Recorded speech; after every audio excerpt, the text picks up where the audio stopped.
Hey everyone, welcome back.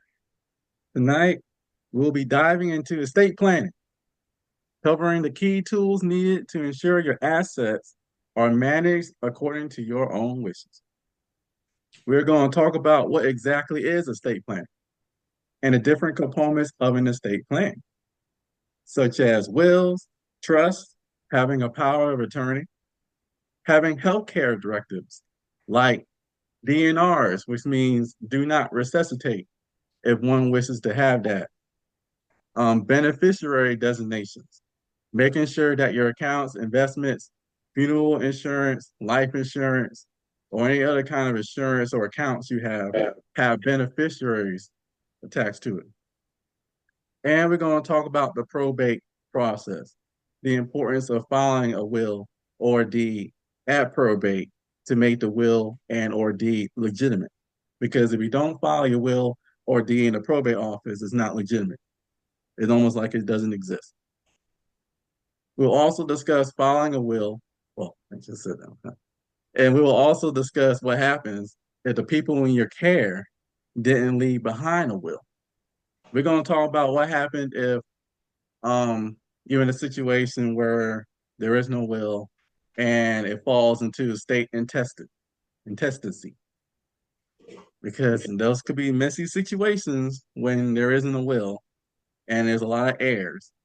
So one would like to avoid being in that situation, but if you're unfortunate enough to be in that situation, we're going to talk about what steps one can handle navigating through all that potential chaos. It's going to be an interesting lesson tonight, so be ready to learn and engage. Class ends at 8 p.m. And if I'm not able to get to your question tonight, you can always email me anytime at msanders129623@gmail.com. Let's engage. I'm going to start off with estate planning essential. So what exactly is estate planning? Estate planning is the process of preparing for the management and distribution of an individual's assets after their death or incapacitation. It involves organizing personal and financial affairs to ensure that assets are transferred to beneficiaries in a smooth and peaceful manner, minimizing taxes, legal fees, and potential conflicts among heirs. Estate planning also includes decisions about healthcare and guardianship, making a comprehensive plan for managing your life and legacy. So, why is estate planning important? Estate planning is crucial for a variety of reasons that goes beyond simply determining who will inherit your assets. It ensures your wishes are followed. It protects your loved ones and it helps avoid legal and financial complications after your death or in the event of incapacitation. For instance, one of the first things here is it ensures assets are distributed as intended. Without an estate plan, your assets may be distributed according to state laws and testacy, which may not reflect your wishes. You may not want your assets to go to a certain someone. You may want it to go according to your will. A well-structured estate plan ensures that your assets, such as property, bank accounts, and personal belongings or businesses, are passed on to your chosen beneficiaries in the way you desire. Also, it avoids probate. Probate is the legal process of validating a will and distributing assets, which can be very time consuming and very costly. It's very expensive. Without with proper estate planning, such as setting up a will or a trust or other legal tools and documents, you can avoid or minimize probate, allowing your heirs or your chosen heirs to receive their inheritance more quickly and with fewer red tape, fewer hurdles to overcome. It also helps minimize taxes and expenses. Estate planning can help minimize estate and inheritance taxes, allowing you to preserve more of your wealth for your heirs. Strategies such as trusts, gifts, and charitable donations can reduce the taxable portion of your estate, maximizing what your loved ones receive. It can also help you provide for your loved ones. For instance, if you have younger children or dependents, estate planning allows you to designate guardians who will take care of them if you pass away untimely. It also ensures that their inheritance is managed responsibly, either through a trust or by setting conditions for when and how they receive their assets. Let's say, the kids may not be mature enough or mature age to manage their wealth.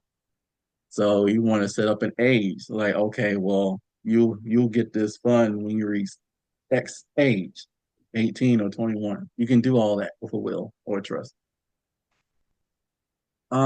Preventing family conflicts, that's a big one. A clear and legally sound estate plan can prevent misunderstandings and conflicts among family members after your death. It helps ensure that everyone understands your wishes, reducing the likelihood of legal battles over inheritance or guardianship. And planning for incapacity. Estate planning includes creating a living will or healthcare directives that outline your preferences for medical treatment if you become incapacitated. I mean, no one can see the future. You don't know no one knows what will happen to you. You can also appoint a healthcare proxy to make medical decisions on your behalf, someone you trust. This ensures your wishes are respected, like the do not resuscitate um, condition I mentioned earlier. This ensures your wishes are respected and reduces the burden on family members during difficult times.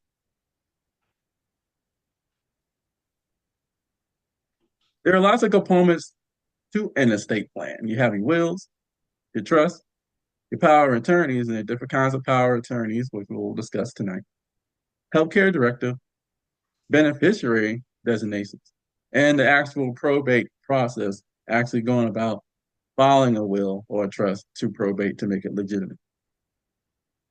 So a will is a legal document that outlines how you want your assets to be distributed after your death. It also allows you to name an executor, your point of contact, the one in charge, to carry out your wishes. You can appoint guardians for minor kids or kids, that's under the age of 18. And you can specify how personal items or family heirlooms should be distributed. Without a will, your assets will be distributed according to state laws, even though there are other ways that you can bypass a will, such as making sure that your beneficiaries are on your deed, making sure you have joint bank accounts, or if you don't have a joint bank account, make sure that you have a beneficiary designation that can go straight to them, or a life insurance policy that you have a beneficiary go straight to them. Those are called payable on death accounts or transferable on death accounts. So if you have those, that can also bypass a will. But if you have like other assets, like a business or vehicles, and the vehicle may not necessarily have the name on the title, then you might want to put those things on a will.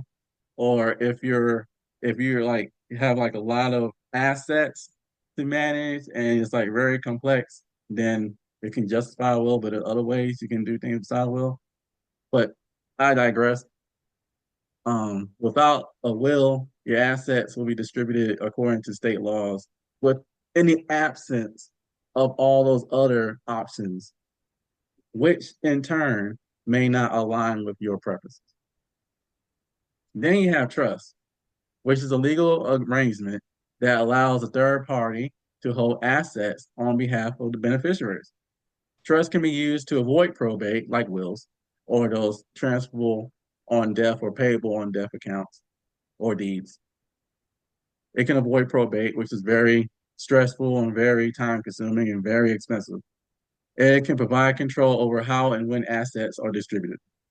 Very popular types of trust include revocable living trust, which can be modified or revoked during your lifetime, and irrevocable trust, which cannot be changed once established. And we're going to watch a quick video about that later on tonight. And then you have your power of attorneys, and there's slides for each and every single one of these, but I just want to just give a quick rundown over the plan. You have your power of attorney, which is a legal document that grants someone, the agent, the authority to manage your financial affairs if you become incapacitated. And there are two primary types. You have your durable power of attorney, which remains in effect if you become incapacitated, allowing your agent to handle your financial matters, such as paying your bills. And you have your limited power of attorney, which grants authority for specific tasks for a limited period of time. So let's say you expect to be incapacitated for a short period of time and you're not married, you don't have, you're by yourself, and let's say your family passed away, but you have someone you really trust, and you will be able to get back on your feet after X amount of days. You might want to give that person you really trust limited power of attorney. You don't want to give them durable power of attorney because durable power of attorney is basically forever. Limited power of attorney is only for a specific period of time. So that's when that comes into play. Then you have your healthcare directives, which is also known as a living will, specifies your preferences for medical treatment if you are unable to make decisions for yourself, like the DNR, do not resuscitate, as I mentioned earlier. If you do not want to be resuscitated, or be in a point where, God forbid, if something happens and you be like brain dead or something, you don't want to live like that for the rest of your life, then you can put that in your health care record because it's a choice. You cannot sacrifice, or you don't want to getting on university life, things like that, or preferences for pain management or organ donation, things of that nature. That's when a healthcare directive comes into play. Then we have the beneficiary designations, those transferable on death and payable on death accounts, which allows you to designate a beneficiary. Like your IRA, IRA can also have a beneficiary, checking accounts, saving accounts, things like that, life insurance, funeral insurance, so on and so forth. And then finally, you have the probate process, which is a legal process through which a deceased person estate is administered, validated, and distributed to heirs or beneficiaries. This process involves authenticating the deceased will, if one exists, because like I said before, there are times where you don't need a will, paying off debts and taxes, and distributing remaining assets according to the will, or if no will exists and there's no payable on death accounts and there's no transferable on death accounts and the name wasn't on the deed and the name wasn't in the title, then it will fall into state intestacy laws, which you don't want to deal with. Right? That's very stressful. So now we're going to go into more in depth. Wills. A will is a legal document that outlines your wishes regarding the distribution of your assets and the care of any minor children after your death. It is one of the most essential components of estate planning, ensuring that your assets are distributed according to your desires and not by default through state laws in the absence of everything else. Key components of a will is, like I mentioned earlier, your executor, your person in charge. That's the person who you designate to carry out the instructions in your will. The executor is responsible for managing your estate, ensuring debts and taxes are paid, and distributing your assets to the beneficiary. Now, the beneficiaries are the individuals or even organizations, such as charities, because when people die, they don't always give money or the assets to their kids. They might not have kids. They might give it to someone else, or they might give it to organizations, and just be like a charitable contribution. Um, then we have guardianship for minor kids. If you have kids under the age of 18, a will even allows you to name a guardian who will take care of them if both parents pass away, God forbid.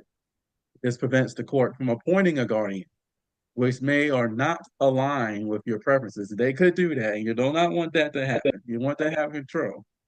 You want to have control. You do not want someone else telling your kids who will be appointed. You don't want that. You have assets distribution. The will specifies how your assets, including real estate, personal property, bank accounts, investments, businesses, etc., will be distributed among your beneficiaries. You can leave specific items or amounts of money to certain individuals or organizations. Debts and taxes, I mean, will often include instructions on how final expenses will be paid, how do you want to be um, how you want your funeral to be. Do you want to leave behind a recording? Who you want someone to play the recording? What you want the recording to say if you don't have the chance to make the recording? Or it's things like that. How do you want your final wishes to be? All that can be outlined in the will. And then funeral arrangements, like I was saying before, how you where you want to be buried and things like that.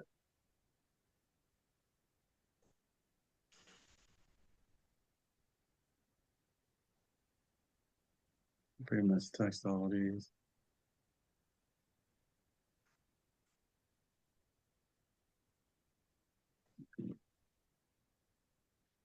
Process of getting a will.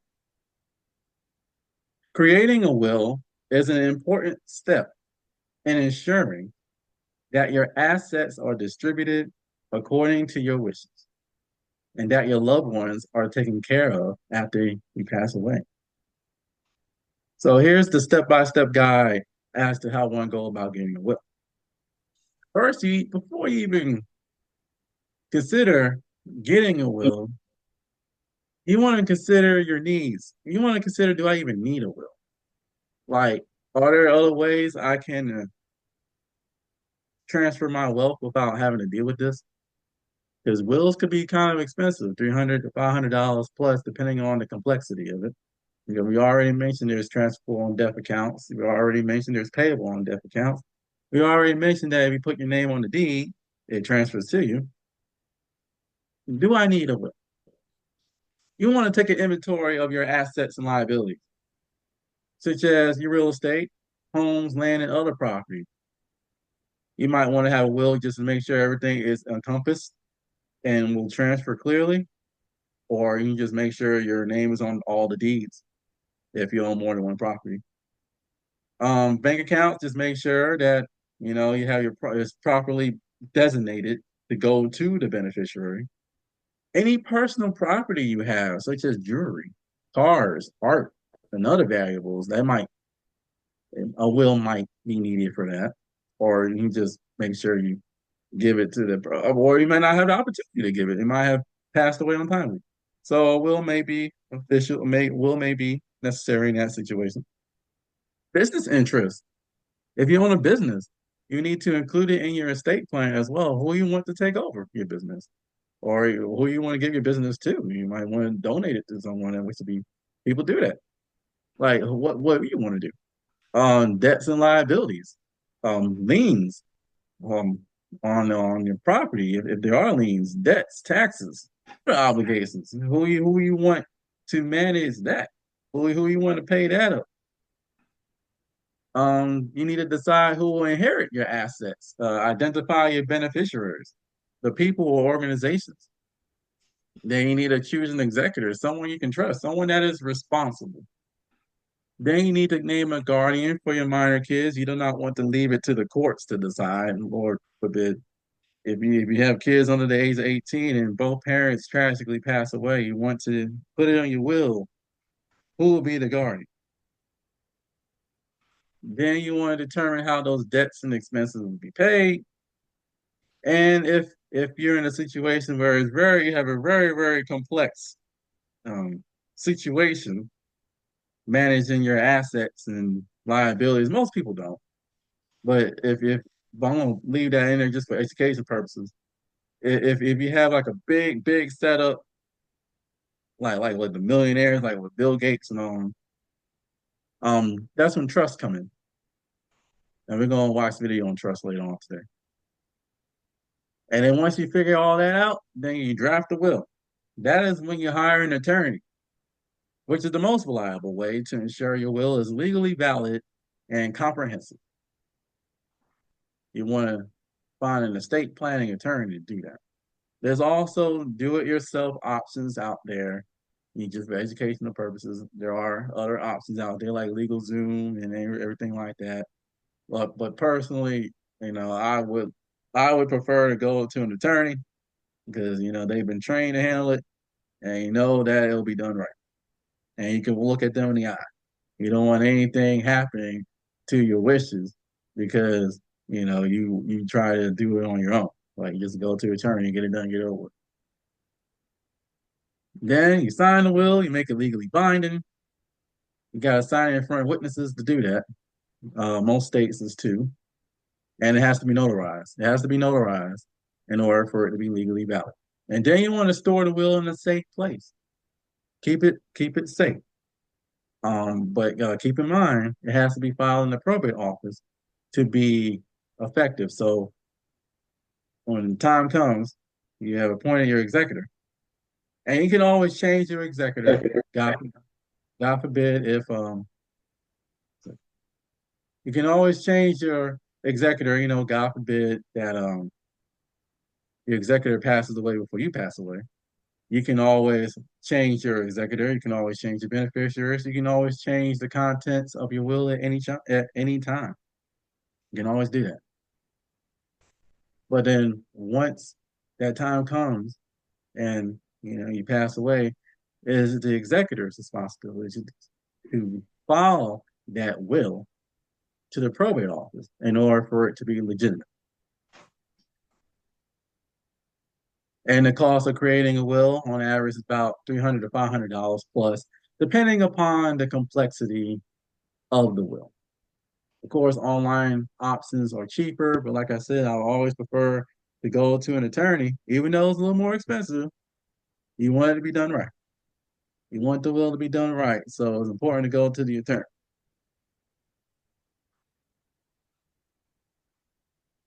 Trust. A trust is a legal arrangement in which one party, known as the trustor or the grantor, transfers assets to another party, the trustee. The trustee is the one who manages those assets on the behalf of the third. Oh, I'm sorry. The trustor transfers the assets to the trustee, and then the beneficiary.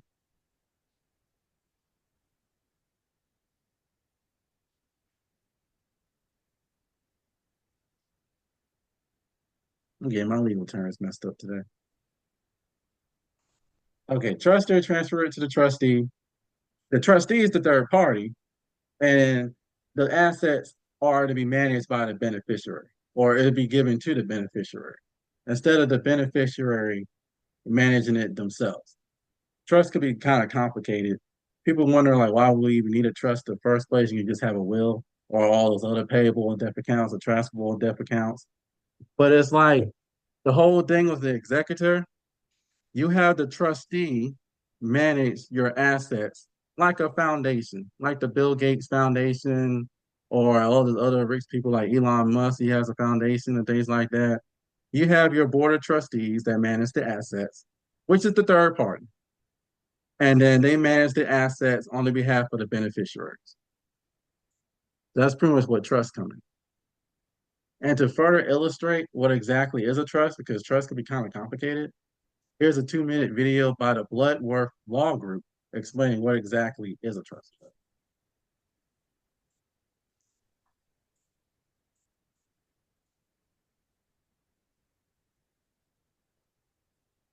Attorney L. Reed Bloodworth is the managing partner of Bloodworth Law,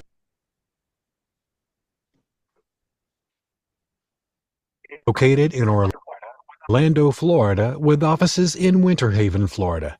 Today, Reed answers the question, what is a trust? Like a will, a trust is a legal creation. Its purpose is to hold assets for beneficiaries.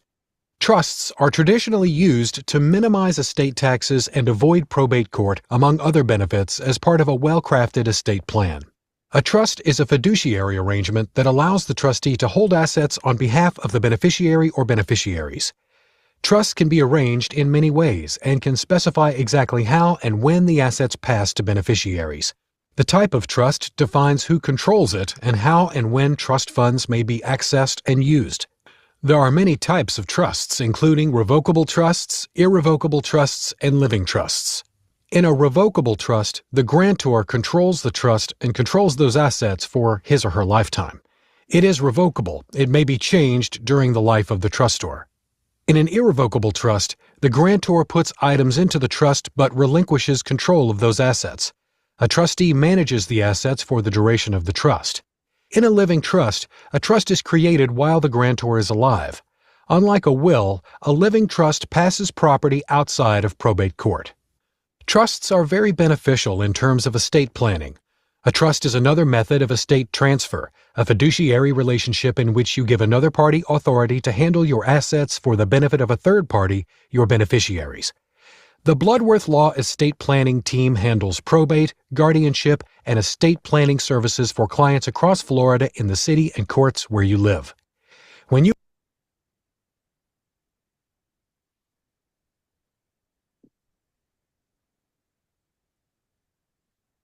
So basically, trusts are managed by trustees, like wills are managed by an executor. You can have both, but trusts could be a lot more expensive than wills, which is also could be potentially expensive, depending upon the complexity of the assets you have under your care when you was capacitated or when you was alive. They do complement each other by allowing for the transfer of specific assets outside of the probate system, potentially reducing administrative costs and delays associated with estate settlement.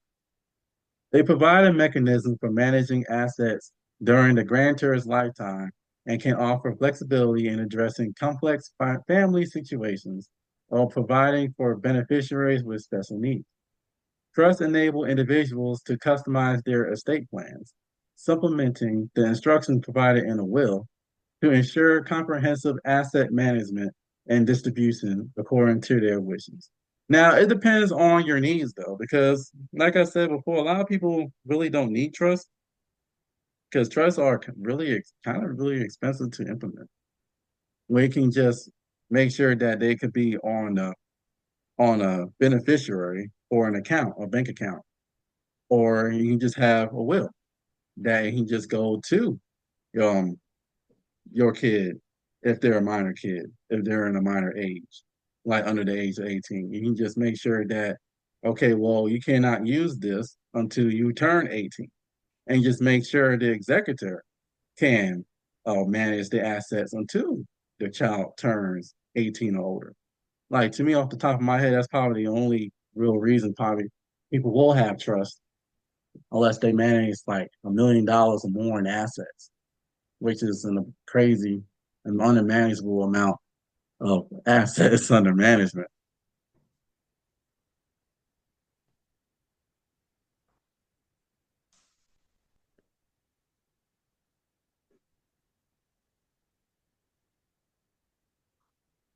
Let's see. Now we go on to power of attorney.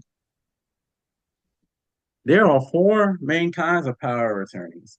You have your special or limited power of attorney, your general power of attorney, your durable power of attorney, and your medical or healthcare power of attorney.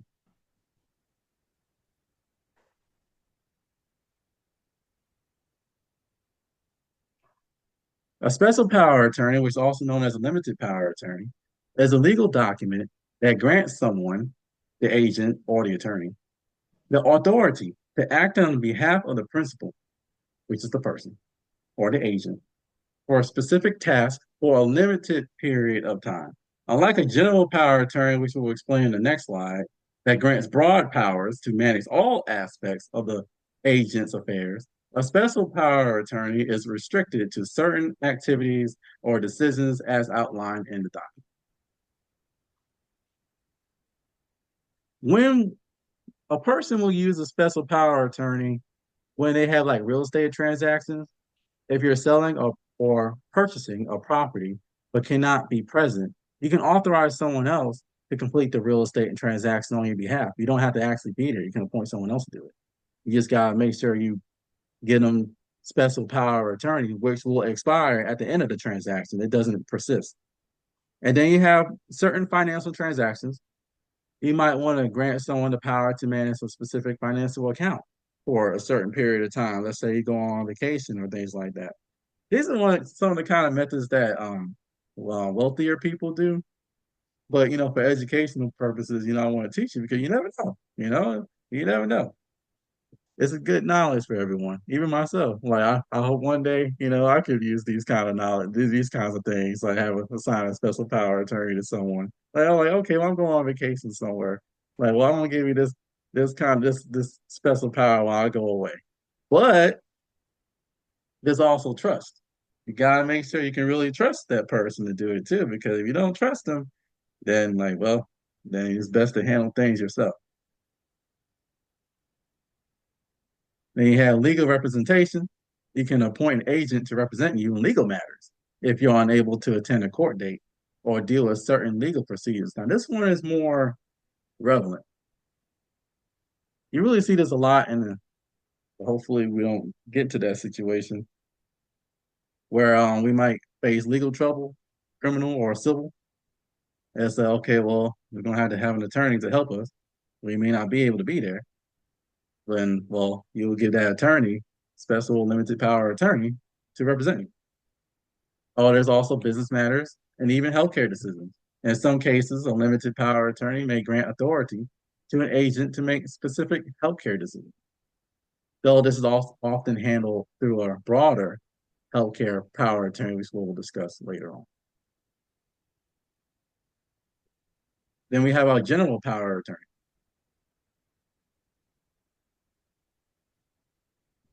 which is a legal document that grants broad authority to an individual, not just an individual power. It's all the powers to act on behalf of another person, the principal or the agent. Unlike a special power attorney, which is limited to specific tasks or timeframes, they expire. A general power attorney gives the agent expansive powers to handle a wide range of the principal's personal, financial, and legal affairs. And I want to apologize earlier, the agent and the principal are not the same thing. The agent is the one who acts in the best interest of the principal. Hopefully, you trust. You need to make sure you need to make sure trust is there. But they're supposed to act in the best interest of the principal, which is you. You are the principal. The agent is like the attorney or the real estate agent or someone who you give the power to do what you want them to do. Key features of a general power attorney: they have broad authority, but the principal, you, can take their powers away at any time. If they do not act in your best interest, if they lost your trust, you can take those powers away anytime. Same goes for a limited power attorney. You can take them back. And the powers go away when at your untimely death. When the principal passes away, that's when the general power attorney, as well as limited, they go away. This is really helpful when it comes to financial management, real estate transactions, legal matters, business operations, things of that nature, even tax filing. People really use this if they travel for long periods of time and they're not in the States. Let's say they go to a different country. Let's say they're doing a evangelistic work and they're in a different country and they can't handle what's going on here in the USA. That's when general powers attorneys comes to play. And say, well, I'm going to appoint this trusted person. I really trust this person. You handle my affairs while I'm in a different country doing evangelistic work or on vacation, things of that nature.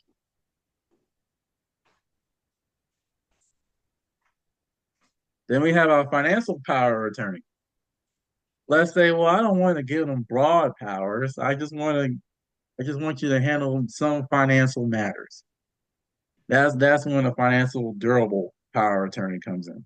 Or you can just give them a limited power attorney and say, well, I just want you to do one or two things. I want to make sure you can't do more than that. Like I just want to make sure you do one or two things. But let's say you want to give it to a trusted family member and you're away. That's when a financial power attorney comes into play, which is a legal document that grants someone, the agent or the attorney, in fact, the authority to manage the financial affairs of the principal, the person creating the power of attorney, you, even if the principal becomes incapacitated.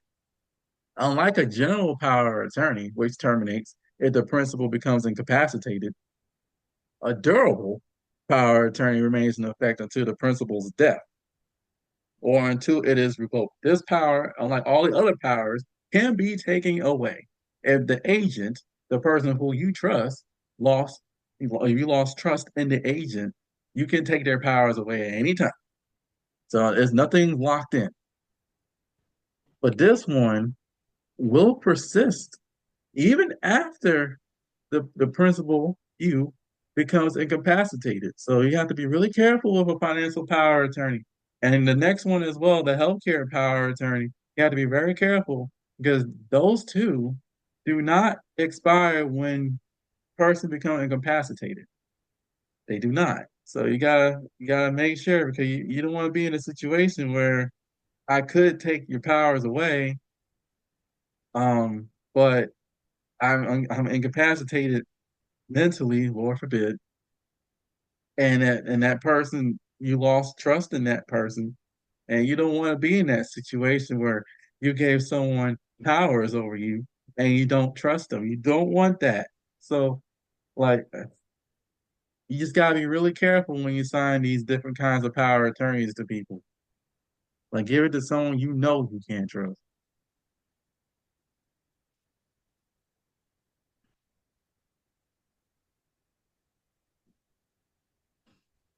And then we had the last power, the medical and healthcare power of attorney, which is a legal document that grants someone, the agent or healthcare proxy, the authority to make medical and healthcare decisions on the behalf of the principal, you, the person creating the document, if they become unable to make those decisions themselves.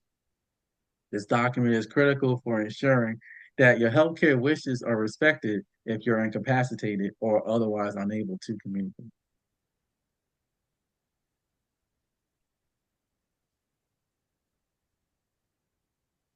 Living wills.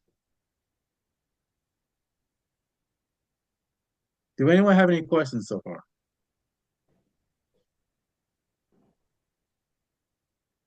Okay.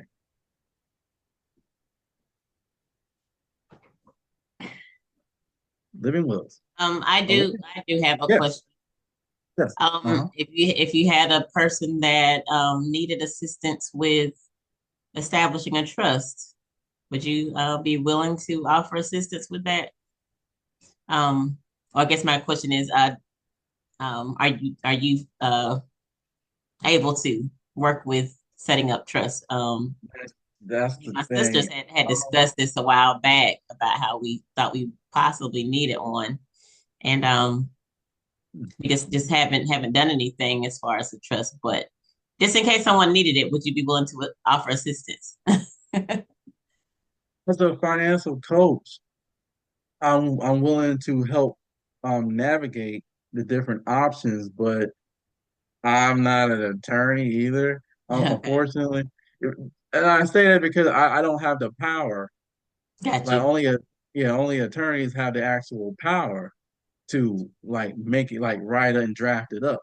But in terms of considering the options, because there's a lot of different kinds of legal documents out there, if a trust is even suitable for that person's situation, there's lots of different options out there. But if we come to the conclusion that it is in a fact a trust that the person do need, then Mhm. at that stage further on, they'll need to consult an estate planning attorney. But Okay, in terms and I of navigating options, like it may be just a will, it may be just making sure that the accounts are have properly designated beneficiaries. In terms of doing the financial part, calculating and things like that, making sure that the percentages and things like that are right, helping them think it through on the financial side. Yes, I can offer assistance, but the actual drafting of the trust and will, then they have to go to an attorney. okay, and then I think I heard you say earlier when you were discussing that is that if the assets are substantial enough, at least $1 million in assets, right? Yes. So really, probably wouldn't even consider it unless you had enough assets. That's the main thing. That's that is correct. That is correct. Like usually a will itself will be more than beneficial, and having an executor you trust follow the wishes of the will. That, like, let's say, is a minor child under the age of 18, and you don't trust that kid to handle X amount of dollars until they turn 18 or 21. The executor can manage that Right. because the funds will be in the executor's care that the person trusts, as well as the will itself can appoint a guardian, or the guardian may be the executor. It's lots of different ways it can be navigated. Like a trust, like earlier I would say like Bill Gates or Elon Musk and all those the big billionaires and millionaires, they really use trust and to formulate a board of trustees to manage how they want their assets to go. Or Warren Buffett, the big time investor, he's in his 90s, late 90s. It's like it could be any time, Lord willing, Lord no, I hope not, God forbid, that he passes away. But he sets up a trust because he has millions and billions of funds under management, and it has Berkshire Hathaway and all these other companies under management. Usually in situations like that, when it's super, super complex, is when you need a trust. And like my explanation of trust was kind of rusty because it's hardly something I really explain, because most people it don't really fall to most people. Like like it's really rare that a trust will be necessary, because a will can pretty much handle the things of a trust unless it's really complex. Got you. So in a nutshell, if someone wins the lottery or comes into a Right. large amount of money and they need a trust, they need to really get it done professionally, not try to do it themselves. Because I'm a do-it-yourself person. That's right. That's right. That's right. I love the do it yourself, but I see what you're saying. If it's something that substantial, you need to get professional help. Yes, yes. And Okay. or kind of going off subject, retirement or managing your funds. Like it's very important to get a financial advisor to manage that, because no one wants to be stressed. Looking at the ebbs and flows, the green arrows and the red arrows, the buy and the sell, and everything that goes around every day, everything that goes on every day. You don't want to be dealing with that. Life is already stressful. Worrying about today is stressful. Don't worry about tomorrow. Worrying about today. God can handle tomorrow. Worrying about today is stressful. So let's give it to a financial advisor to manage. Got you. All those, Don't give mess it it to a up. financial. That's right. That's right. Like give it to a financial advisor to manage, so you Got can you. have less stress on you today and Got you. focus on what it is that you feel led to do that day. Got you.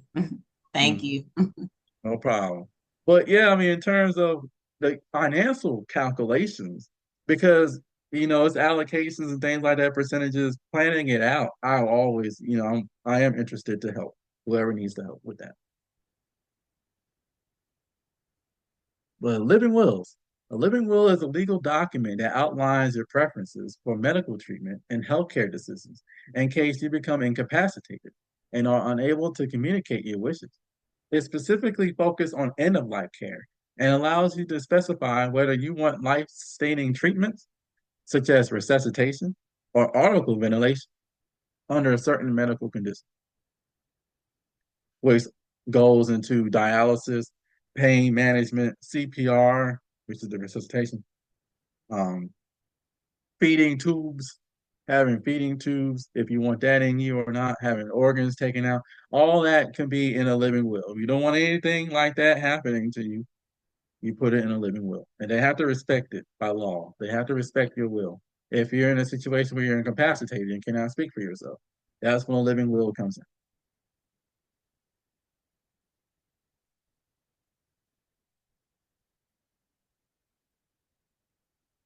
Then you have your beneficiary designations. A beneficiary designation allows you to specify who will receive certain assets, such as retirement accounts, and life insurance proceeds upon your death. They provide a straightforward way to transfer assets directly to chosen recipients outside of the probate process, potentially minimizing delays and expenses. It could potentially even eliminate the need of a will. Because if let's say, for instance, all you have is, like it's not super complex, it's very simple. You just have land, you just have a house, and you just have a bank account. Well, the bank account, you can make sure you have a beneficiary assigned to whoever you trust or whoever you want to give it to. Well, okay, well that takes care of the bank account. The home and the land itself and the structures therein, make sure that the person you want to give it to is on the deed. Or I mean, that's well, if you do that, well then the deed and assigning a beneficiary on the bank account eliminates the need of a will. You won't need a will in that situation. You won't need a trust in that situation. Unless it's like more complicated. Let's say you have a business. Okay, you have a business. I need a will in that situation because you want to make sure that, okay, well, this goes the way I want it to go. Or depending on the type of business, you can have it on your business documents. You can have it on your operating agreement. They say, okay, well, in case something happens to me, X person will take over. So the operating agreement, which is part of your business structure, can serve in place of a will. It's good to have a will to to back up the operating agreement of a business, but the business documents can also take the place of a will too. Let's see. Okay. How to properly designate beneficiaries. Designating beneficiaries is a crucial part of estate planning, ensuring that your assets go directly to the individuals or organizations you wish to benefit after your death. These designations are legally binding and take precedence over instructions in your will.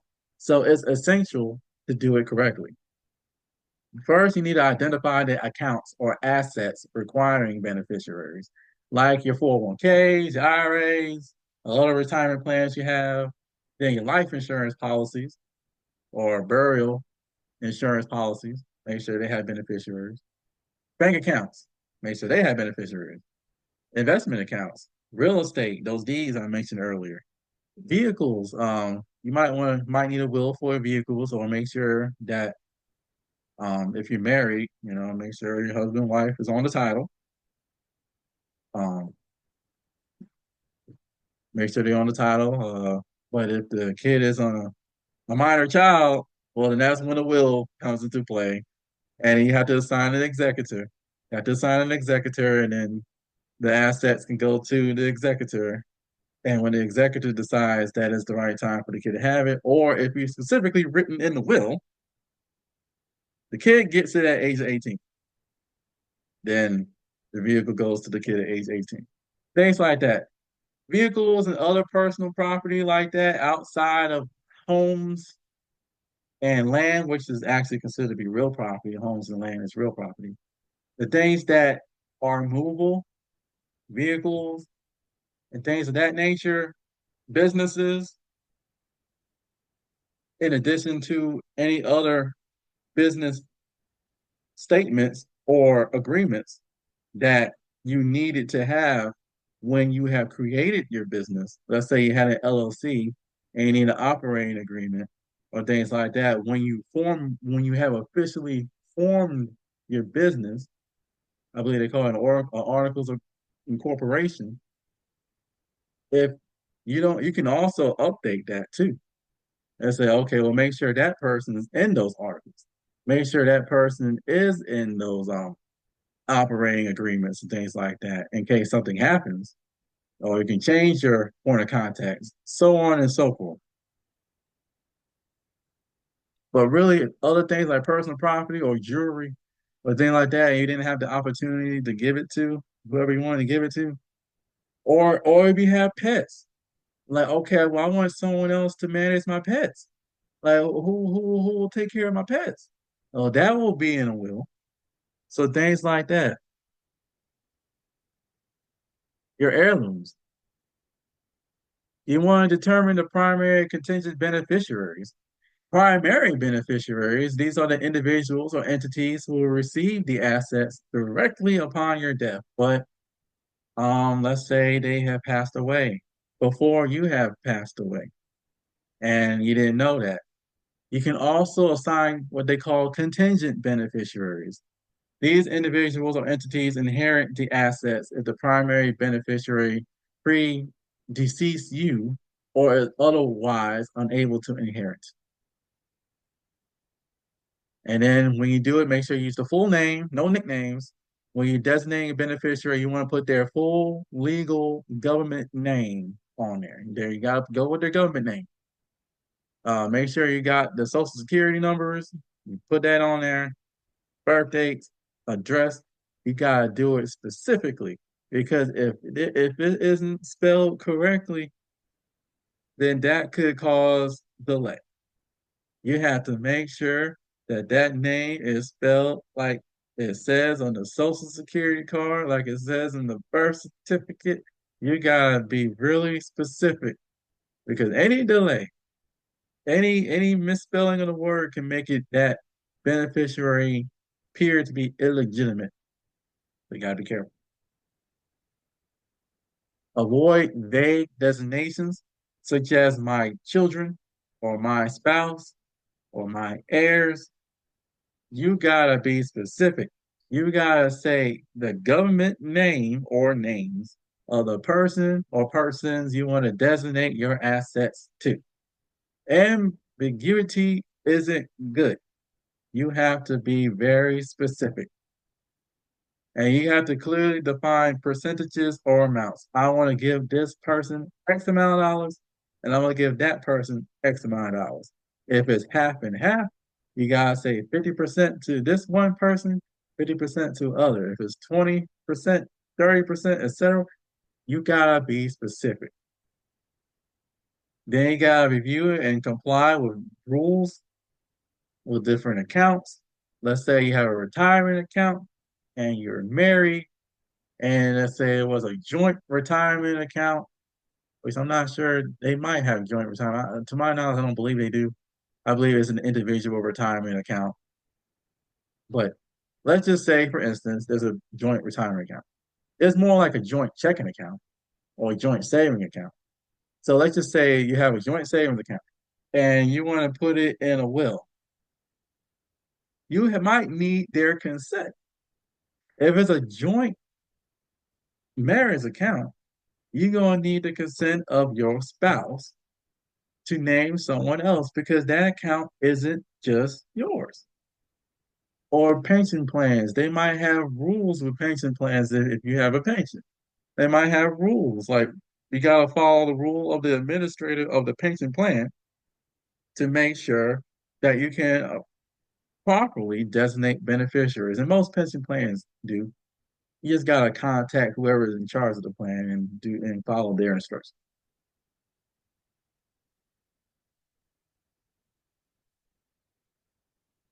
Then we had the probate process. Okay, before we get to the video. The probate process, or probate, the probate office, is the legal process through which a deceased person's will is validated.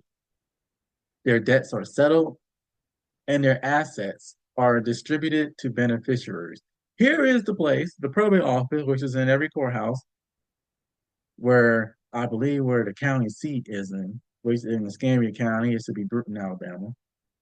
But I believe it's in every courthouse. I know for a fact they're in every courthouse where the county seat is in. I know that for a fact. So you go there to their probate office there, because not only all courthouses have a probate office. You go there and you have to make sure that if you have changed your deed, if you have changed your will, or if you made a will, if you made a deed, you in order for that deed and or will to be legitimate or a trust, or trust, you have to take it to the probate office. Because if you don't file it, it doesn't exist. You have to go there for them to record it. They have to record it. And if it's not done there, then it doesn't exist. So make sure you do that. You gotta pay a fee. I don't think the recording fees are expensive. Depending on the complexity though. Like the more complex it is, then it is expensive. But the most expensive thing in the process is actually going to the lawyer and getting the lawyer to do it for you. That's gonna be the most expensive thing. On top of if it's a transfer of ownership with a deed with land, creating the deed itself isn't expensive. It's paying the lawyer to do that research to ensure that the property don't have any liens against it or does make sure there's nothing wrong with the property. That is the most expensive part of the whole deed process. Um, but it is I would consider paying that extra fee because God forbid, if you get a deed, trying to bypass the whole will situation, you get a deed and you make sure your name is in the deed. You and then you someone else had owned the property, even if you think that there are no liens on the property, even if you think that there's nothing wrong with the property, even if you think that I have paid all my taxes on the property, you still gonna have I would personally still pay the extra fee to investigate, have the lawyer investigate, and they call it title insurance. They call it title insurance and make sure that take the time, investigate when the lawyer it has the liability. The liability is on the lawyer, which is why the person got to pay a little bit more money. Well, you want the liability to be on the lawyer, it's worth it because if that's the case, then if there is something wrong, then it is covered, and then you can be at peace knowing that I have a deed, my name is on it. I had to pay a little bit more money to the lawyer to make sure there's nothing wrong with the property, but I know I have this insured. So if anything do happen, it's on them. It's on the lawyer. That'll be the best way to manage that. There's a lot of things to think through with this whole probate process. But it's worth the cost because you don't want anything bad happening to your property if you're transferring ownership or you're making sure your name is on it. Because if something bad did happen to it, then you'll have to fall into the whole probate office situation. And no one wants to go through that because then it'll be even more expensive. And then that could have been avoided if you just paid for the title insurance when you're transferring ownership or putting your name down on the deed. Because then if you do that, then you don't have to worry about a will. But here is a short 3-minute video from the same law group, the Bloodworth group, that explains the probate process and why a will has to go through probate.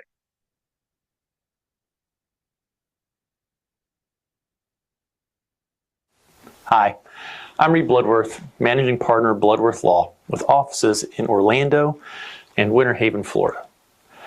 At Bloodworth Law, our team handles estate planning services for clients across Florida and can work with you remotely via video conference or in the office with the appropriate safety measures taken to protect you as we help you with your legal needs.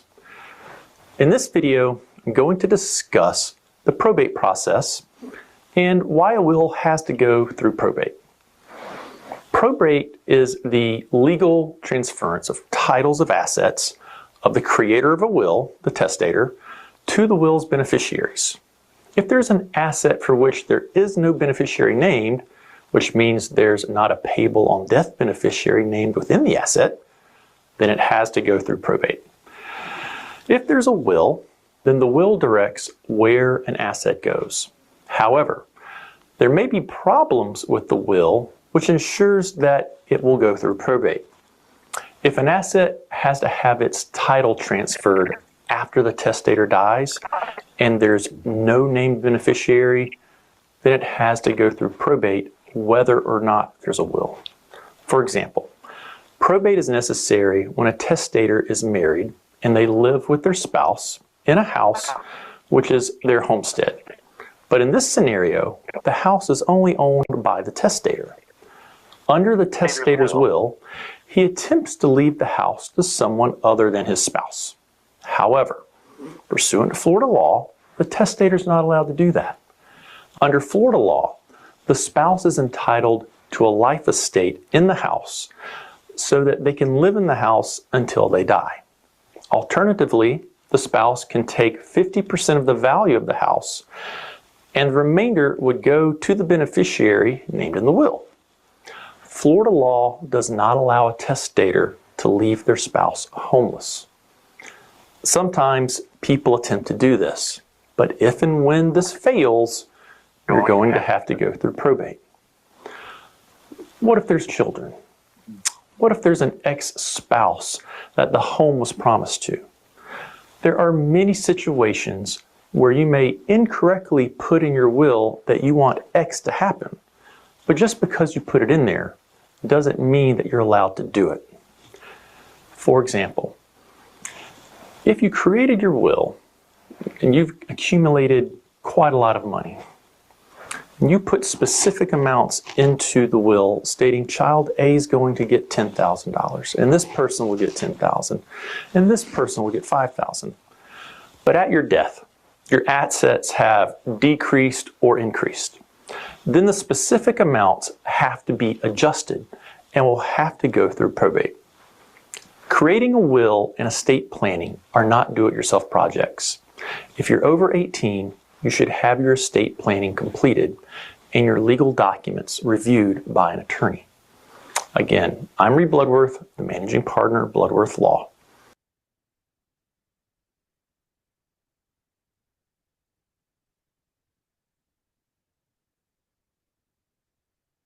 Everything that Lori says is also applicable in Alabama law as well. I just want to point that out.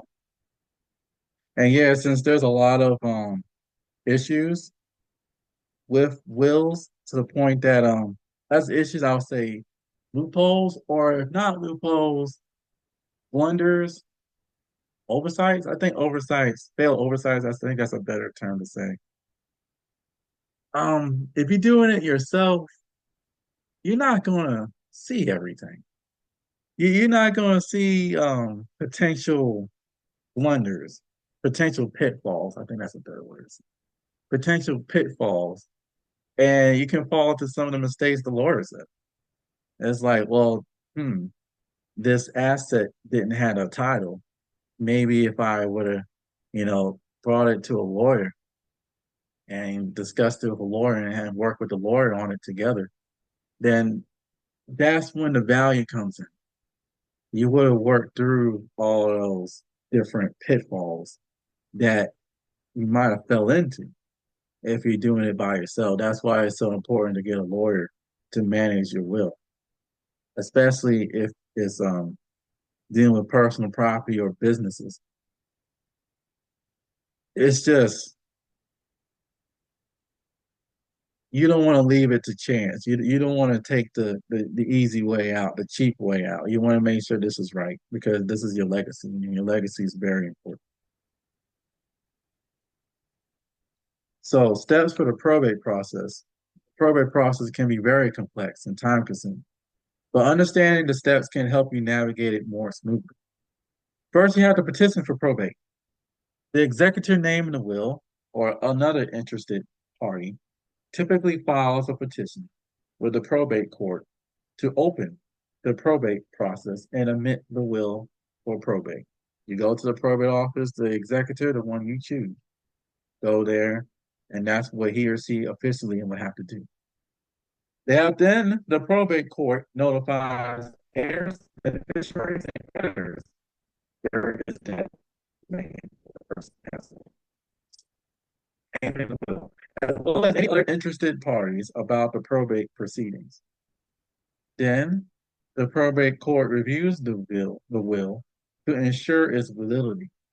This may involve confirming that the will meets legal requirements, which is again very important, such as being properly signed and witnessed. If the court approves the will, it appoints the executor named in the will or a personal representative to administer the estate. They do the personal representative if an executor isn't named in the will, but there is a will. Just want to clarify that. The executor prepares an inventory of the deceased person's assets, which may include real estate, bank accounts, investments, personal property like jewelry, and other assets. It also includes pets. If you just make sure you include that in the will too. The executor uses estate funds to pay any outstanding debts, taxes, or expenses of the deceased person's estate. If the court approves the will, it appoints the executor named in the will or a personal representative to administer the estate. The executor then prepares an inventory of the deceased person's assets, which may include real estate, bank accounts, investments, personal property, and other assets. They close in and out. Then finally, the executor uses estate funds to pay any outstanding debts, taxes, or expenses of the deceased person's estate. Then, after approving the final accounting, the probate court issues an order discharging the executor from their duties. You have done what the principal you have wanted them to do, officially closing the probate process. Now, what to do if you didn't file probate? In other words, what to do if there isn't a will written and there isn't any transferable on death accounts, any payable on death accounts, no properly, no beneficiaries properly designated, names wasn't spelled right, and then you gotta go through probate because the names wasn't spelled right.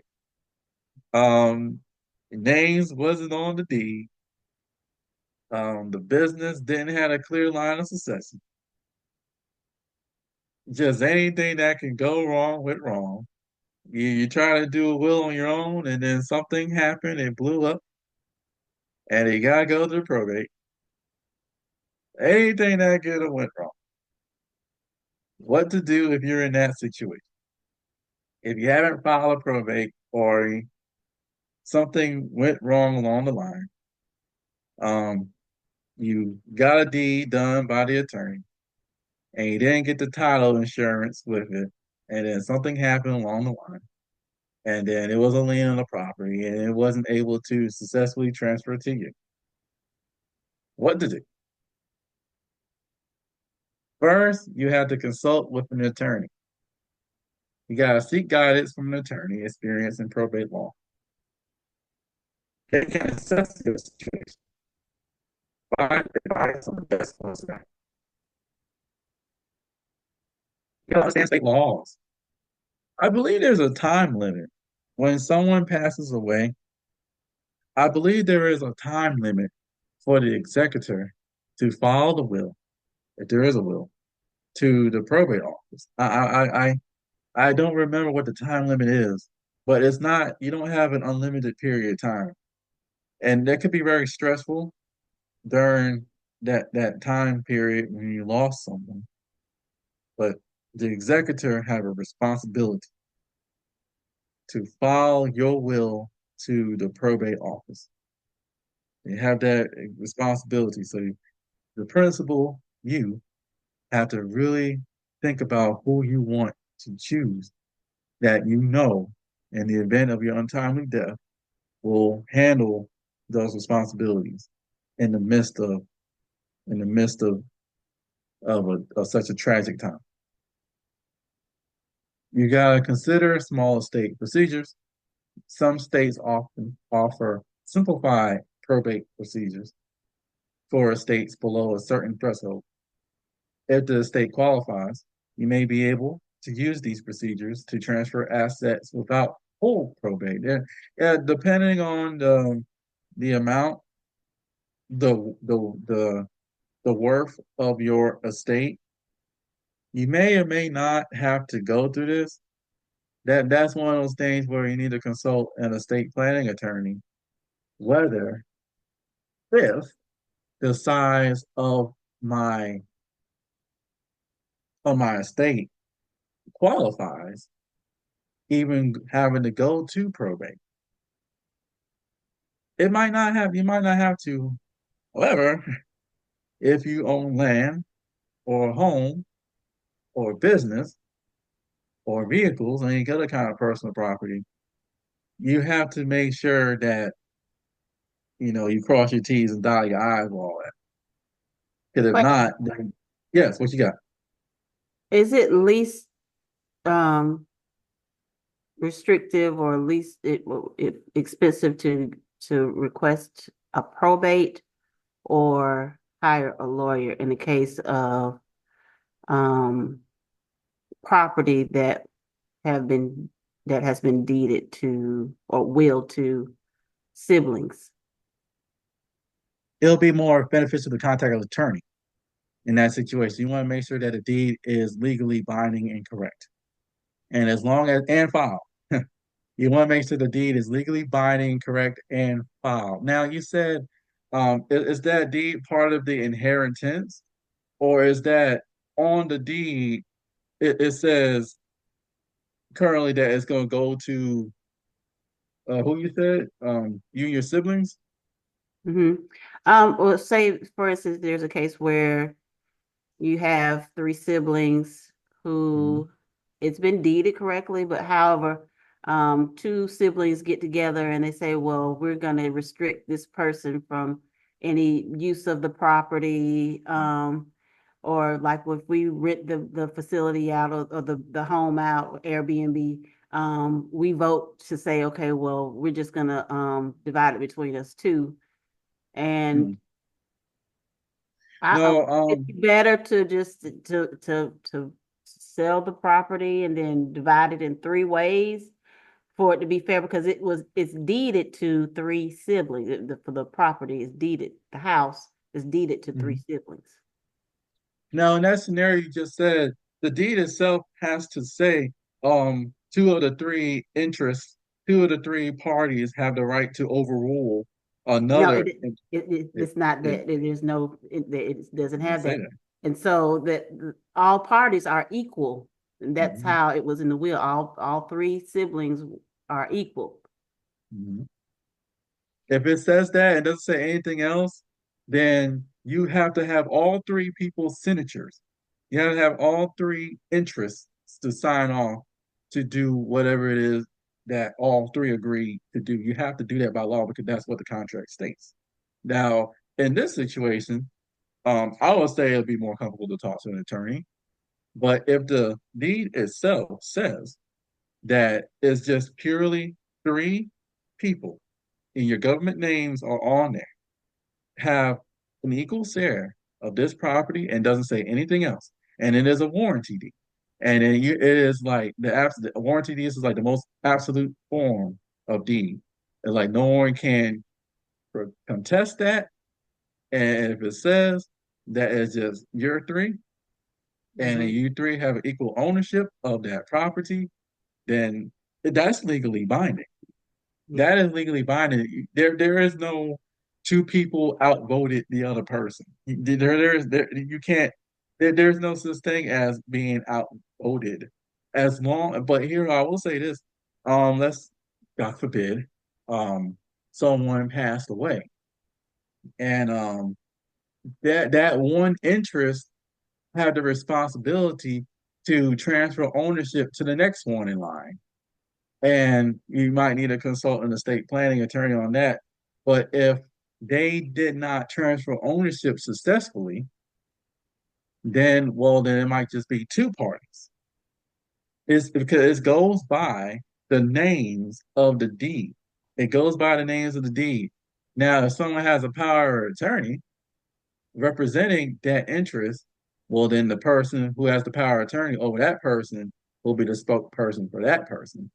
But if if something happens to that person passed away and did not successfully transfer ownership, and if it doesn't change the allocation of interest in the property, they may not need the other two siblings to sign off on it because the interests have not changed. Again, you got to talk to an estate planning attorney for that. But in this situation, since you all have an equal say, no one can be overruled when it's two against one, unless the will or the deed unless the deed specifically says that there is a clause for that to happen. Mhm. But in this route, the more peaceful way will be to consult with an attorney. But the deed itself has to say that. The deed itself has to say that. Because if something happens and they go against your interest, you can take them to court, or whoever it is you're speaking about can take them to court because that deed is legally binding. Mhm. And then that enforces that sale to not take it to effect because you're going against someone's wishes who is mentally fit and do not have a power, someone a power of attorney over you and things like that. Like you are mentally fit, you can even if you're not mentally fit, it's like because it's your name on the property, it's your name on the deed. So no one can overrule you unless there's a clause saying otherwise. Yeah, and it's all in knowing your rights. And when in situations like that, you have to know your rights. And you so a person can say something, but if it's not in writing, it didn't happen. It's not true. That So is correct. and That we is can take absolutely people's word. Well, we have a 2/3 vote, but that's not, if it's not in writing, it's not true. that's correct. That's why when deeds are made or wills are made, you have to follow them. You have to follow them in the probate office because if it's not filed, then it's not recorded, which is in essence in writing. That is the official act of having it legit. So if there isn't a deed made, well, before I even get to that point, in order to change the current deed to have another deed made, you have to have all three signatures. And if no one had passed away and there's no transfer of ownership, there's nothing they can do. There's nothing they can do. They have to have all three signatures.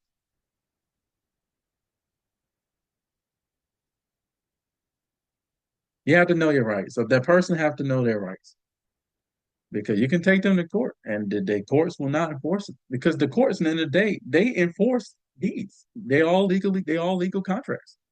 They are enforced by the courts.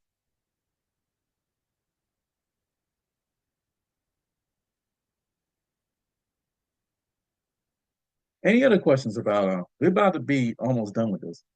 Any other questions about what we discussed tonight?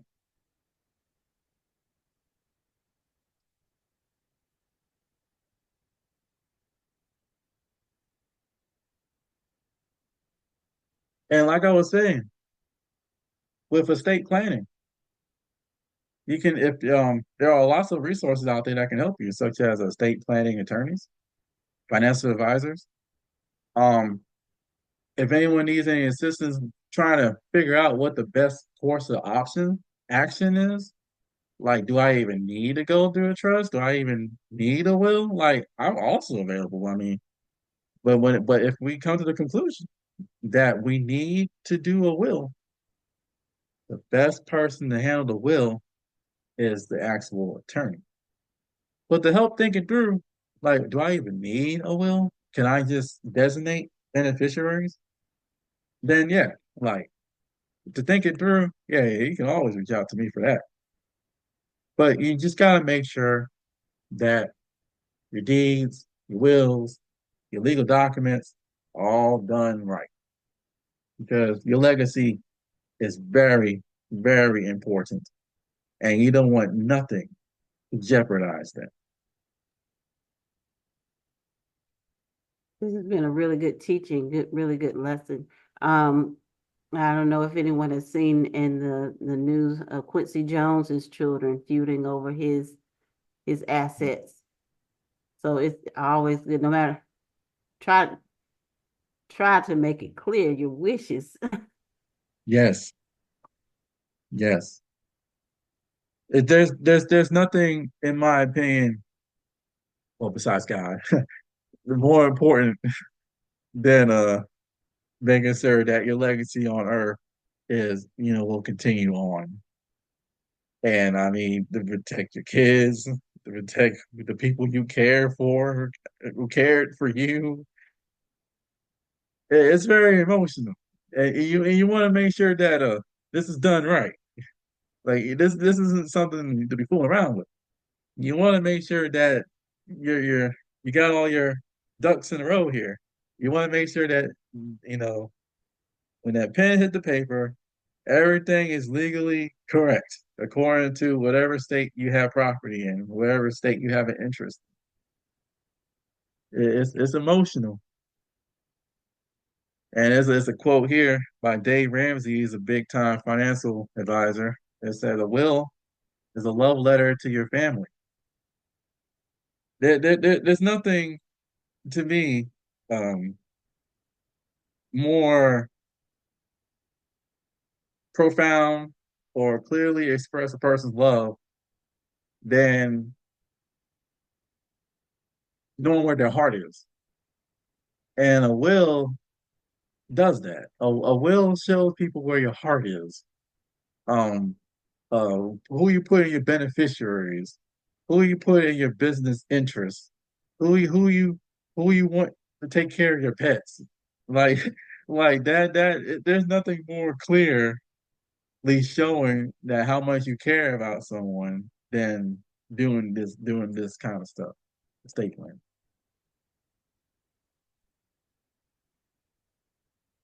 So tonight we have covered wills, trusts, powers of attorney, the four different kinds, living wills, the importance of having a beneficiary designation, making sure you're putting your government name down and make sure the government name is spelled correctly, and the importance of the probate process.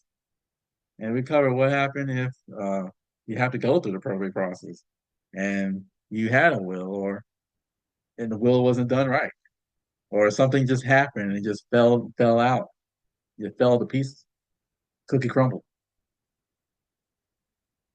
But getting an attorney to do the legal stuff gives you peace of mind to focus on today, worrying about today and only today. Now, next time, I looked at the calendar. Next time is Thanksgiving, and I don't think it'll be, good for every to have a financial class in Thanksgiving. I think the only thing a person should financially account for is how much turkey you eat. So I think after Thanksgiving, we'll come on back here and we're going to talk about entrepreneurship, how to start a business. And I included this in the financial curriculum here because it's it's a lot of people's dream to be your own boss. And one of the best ways to get out of a financial situation is to take matters to your own hands and learning how to start a business. And this is something a lot of people don't know how to do because it's not really taught in school. Like when I was going through school, I went to public school. No one taught me how to make a business plan or how to start a business. What do I need to do? Where do I need to go? I don't know. So I wanted to make a lesson with this because I feel like it can help out a lot of people. Next week, I'm going to show everyone how to make a business plan. It wasn't taught in school, and it's going to be taught here for free. I'm going to cover it. I'm going to teach everyone how to make a business plan. Next week, we're also going to watch the TED video on a very, very successful entrepreneur, and she's going to discuss her um, testimony. She's going to say her testimony on how she overcame what she did to become successful. And I'm also going to explain helpful resources that's out there for free to help people who wants to become entrepreneurs and have their dreams become reality. And the actual process as to how to start a business. It's going to be a very exciting lesson when we meet 2 weeks from now. So be ready to learn and engage then. And with that said, I pass the ball back to Chief Apostle Tate. Thank you. Y'all have any questions? Right. Okay. No questions, but it was very enlightening tonight. Thank you. Thank you. All right. Well, we thank the Lord for another awesome, awesome session. Thank you, Brother Matthew. Bishop Jared, he said to give his regards tonight. He would have been on, but he had a service to attend tonight. But he said to make sure we record. So yes, we have recorded tonight, and I'm thankful for all the information. I gained a lot more concerning the trust and will. So we appreciate it. And also, last time I spoke with Bishop Jarrett, he said to tell you that he's appreciative of all the knowledge, and he said that he could tell that you really enjoy doing what you do. He said, just from your excitement and your energy, he said he could tell that you enjoy teaching this financial literacy. So we thank you. I appreciate the opportunity, Chief Apostle. Yeah, so your love for this, it shows, it radiates through your teaching. So continue to do what you're doing. I know sometimes it may seem like it's only a few, but you're making some major impacts in our ministry. So just know that you're doing a great work, and we thank you. We appreciate everything. No problem. Anytime. All right. If that's all, then we'll close in a word of prayer. Heavenly Father, we just want to say thank you again. Thank you for the wealth of knowledge that Brother Matthew has shared on tonight. God, we thank you for everyone present. And Lord God, we thank you that we do have the ability to record and to share this, and we will share this information with others. And God, we just thank you that we want to share, but we'll be able to apply this wisdom and knowledge to our lives. And we thank you for the wealth, Lord God, that will come from this information and teaching on tonight. Bless Brother Matthew and all of his endeavors. Give him more, pour into him more as he pours into us. And we just thank you for everything. In Jesus' name we pray. Amen. Amen. And it was a blessing to see you on tonight, Pastor Stanton. It's a blessing to be on, Apostle. All right. God bless. Everyone have a good night. Good night, everyone. Shalom.